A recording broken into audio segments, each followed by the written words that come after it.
Hi, today we're going to talk about oral and nonverbal communications in cross-cultural environment. My name is Amanda Henson. I'm Hillary Brumfield. I'm Jordan Narcisse. And I'm Julie Enchemont.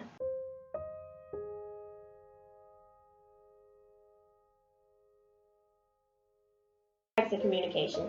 The first is oral communication, which is the verbal exchange of ideas and information from one person to another person or group. Some examples would be public speeches, telephone conversations, face-to-face conversations, radio broadcasts, classroom lectures, and business presentations. Second is nonverbal communications by other means than by using words. For example, facial expressions, hand gestures, and tone of voice.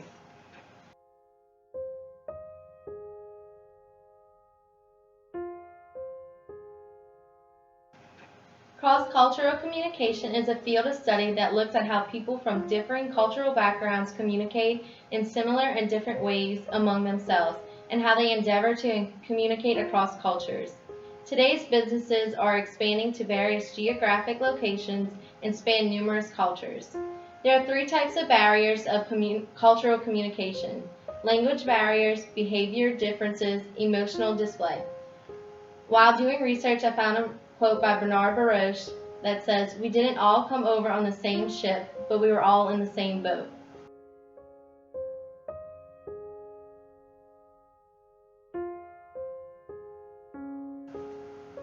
So now we're going to tell you about some cross-cultural differences with oral communication. One is paralanguage, which is very common to oral communication.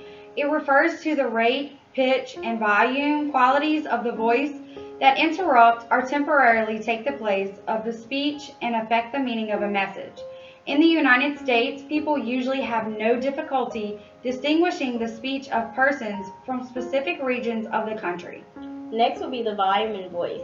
For example, in Canada and Japan, they generally don't raise their voices in normal conversation, versus in Latin American, people frequently talk louder. Thirdly is the power of words. For example, a translator might not know how to express an idea. Some cultures place enormous importance on titles. If you do not address someone correctly, you could risk offending the person. Slang in your country may not be good somewhere else, but it could be good in your country.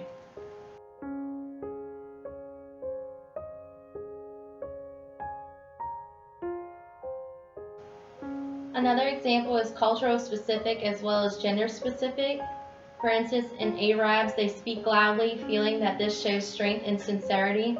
In the Philippines, they speak softly because they believe that this is an indication of good breeding and education. And in the Thais, they speak softly but speak loudly only when they are angry. And males usually speak louder and in a lower pitch than females. Now, some differences that exist in the rate at which people speak are in the United States, in the northern states, they usually speak faster than those in the South. The Italians and Arabs, they speak faster than they do in the U.S. There's also an accent barrier. In British, they are able to discern a person's educational background by their accent.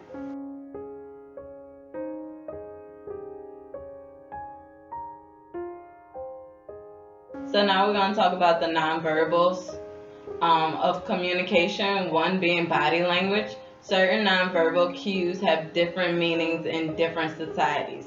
What may be acceptable in one culture could be considered rude and inappropriate in another. Another example of nonverbal communication is through gestures, like making a circle with your thumb and forefinger and holding up the remaining three fingers. In the U.S., this means that you are fine or are okay. In other parts of the world, it is considered vulgar. Another one would be considered eye contact, the level of eye contact made during a conversation. In America, they encourage eye contact, versus in Japan, they consider eye contact to be very disrespectful.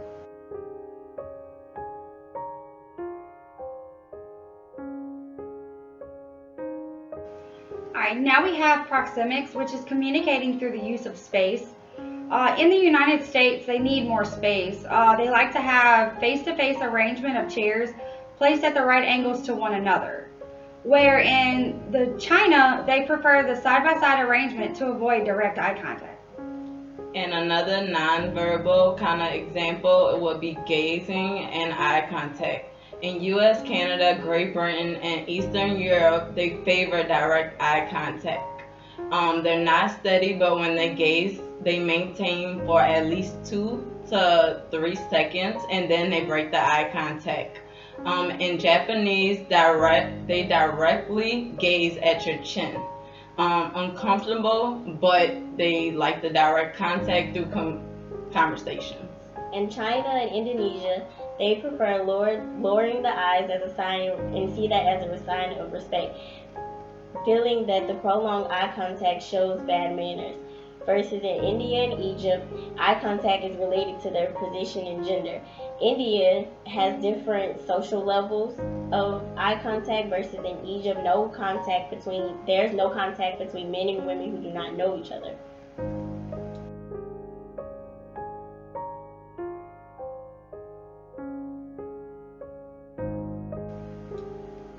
In business and communication, there's low contacts and high contacts. For the business side, low contacts likes competitive and high contacts likes cooperative.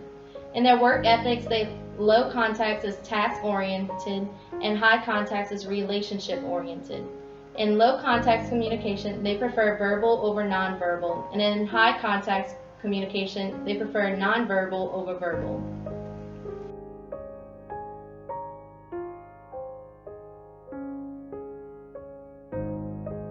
Ways to overcome cross-cultural differences is to educate yourself prior to meeting with other cultures.